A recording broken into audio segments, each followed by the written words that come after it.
morning. It's a Tuesday. Thank you, Jesus, for the day. Let's get into the video.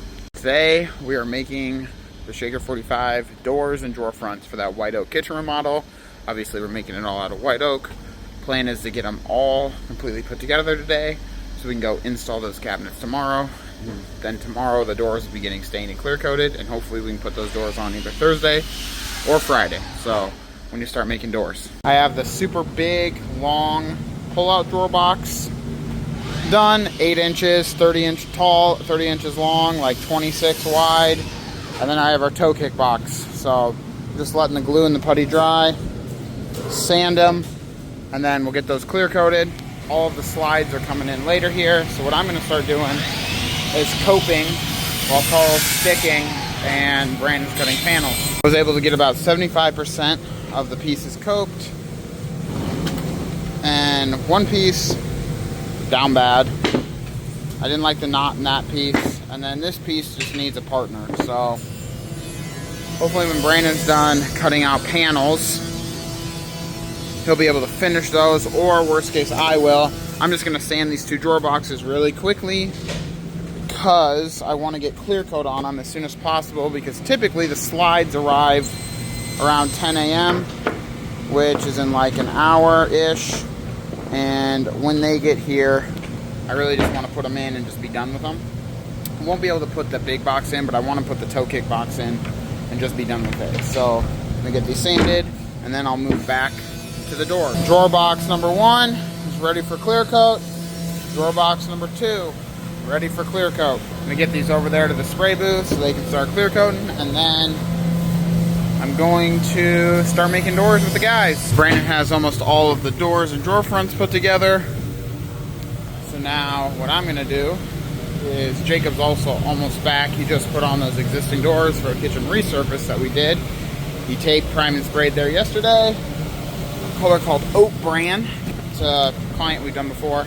And then he installed all the doors today. So now what I'm going to attempt to do is put in this Lazy Susan unit, mount this toe kick drawer box, and then Brandon will probably go to lunch. Jacob will come back, get his van done. When Brandon comes back, me and him will probably start sanding the doors knob with 13/16 thick, 3/4 of an inch thick, so we can cut them down, router them, double check the measurements, sand them, bore them, and then they can be getting stained and clear coated tomorrow while we're installing. I have my toe kick slides put together. There's 3 pieces. The main slide part, this part, and then there's a bracket right here. It's not that hard. The instructions are pretty nice, but essentially you'll click it in to release it, it'll pop out, and then you'll put it back in.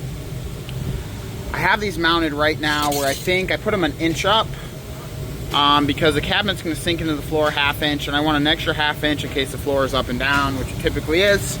Now I'm going to shove the box in, and then I'm going to kind of adjust and play with it and see how far forward or how far back. The instructions are over there and they kind of tell you, but I did this last time and I just played with it and it worked out. So that's what I'm going to do this time. So I'm going to go mount the clips in the box that's over there, and then I'll put the box in and see how it fits. Alright, so toe kick box is operational. It is full extension, dovetailed, clear coat, maple, soft close, and again it's spring activated, the stabilizer, and it comes out just like that. That's a toe kick box. You'll get a piece of toe kick right on the front. We'll nail it in. That's how it'll look right there. I left it high enough again because the cabinets are going to sink into the floor a little bit. It's the same mechanics as our other drawer box, just with a little bit different slide. Same brand Bloom.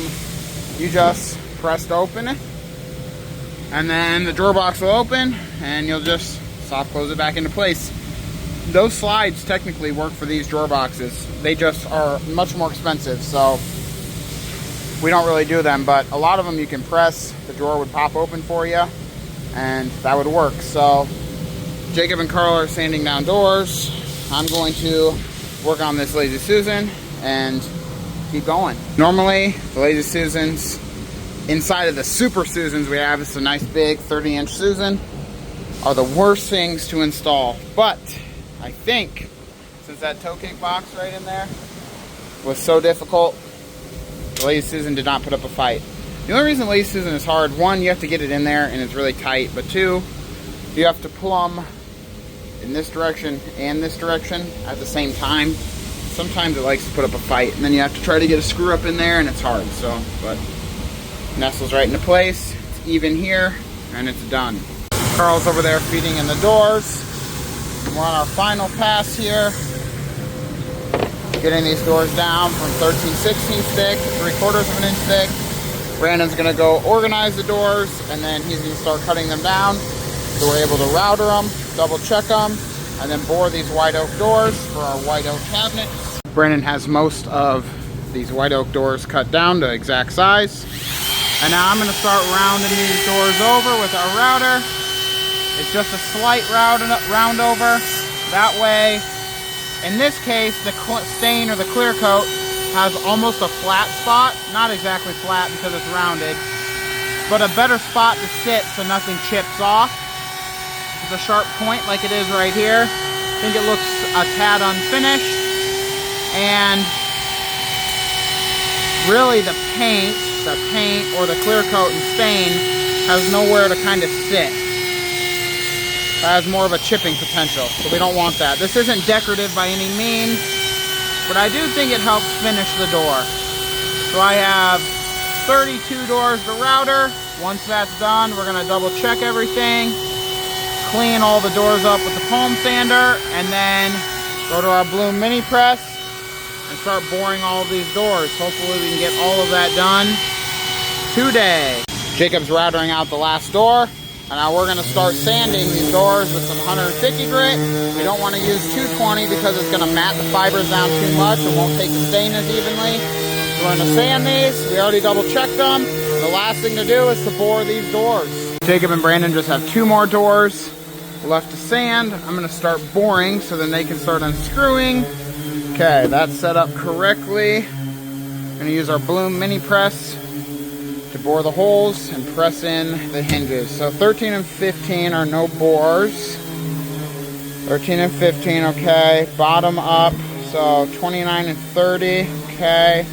And 12 and 14. Why 12 and 14? Because there's pull-outs and then lazy Susan. So, I'm looking 16 and 5 by 30. So that can be, okay, so up 9 inches, 29 and 30, so 9 inches up. I'm gonna mark it like that. I'm gonna push all the way to the back, line it up with my 0. That's actually not correct, Tyler. Okay, so really, I changed something. I made the box a lot taller. So, 1.5 inches to there. Plus 9, so 10.5. Can I go 12? I think I can go 12. I know I can go 12. These are tall doors. We're gonna go 12 on these.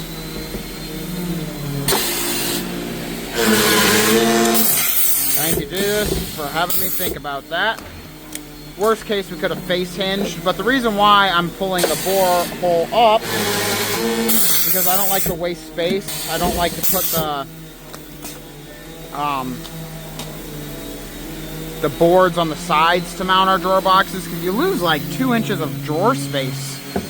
So I just like to move the bore hole out of the way. The only time we put the boards, that's 12, is when a client wants the boxes to be adjustable. Then I will move, or then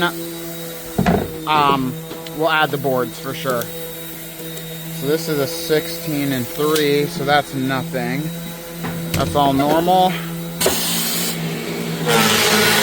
Then we'll add the boards when they want them to be adjustable, and then you can clip them into the boards, and the client can easily unclip and clip. It's a really slick system. Forget who makes it. But we get them from our distributor, you cut them to size, and you just go from there. It's super easy, but typically the clients don't want them adjusted. They would rather have a bigger box. So,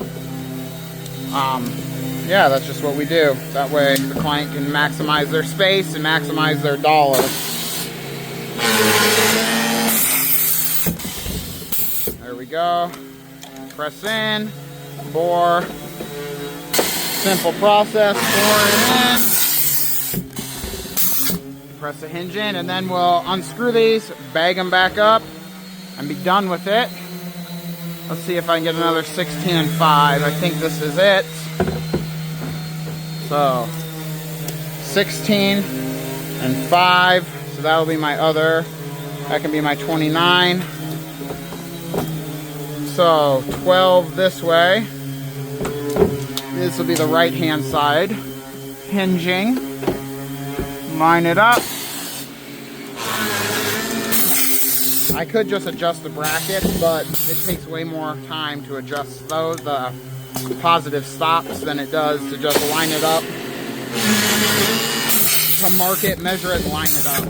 So, and technically there's wiggle room. Like if I had to be exact, like to the 16th, I would do the stops. But right now I am dead at, I'm at 12 dead, and we're perfect. So, cross those off. And that's essentially how they'll go, just like that. So that double checks what I need to know, and that's it.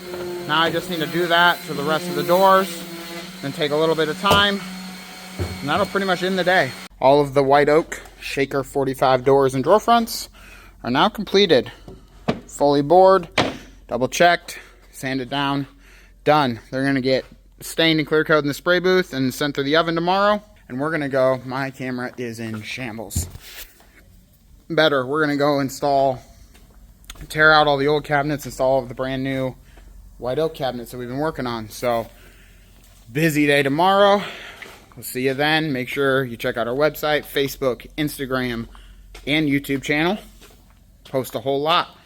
So stay up to date with it. And yeah, see you tomorrow. Adios.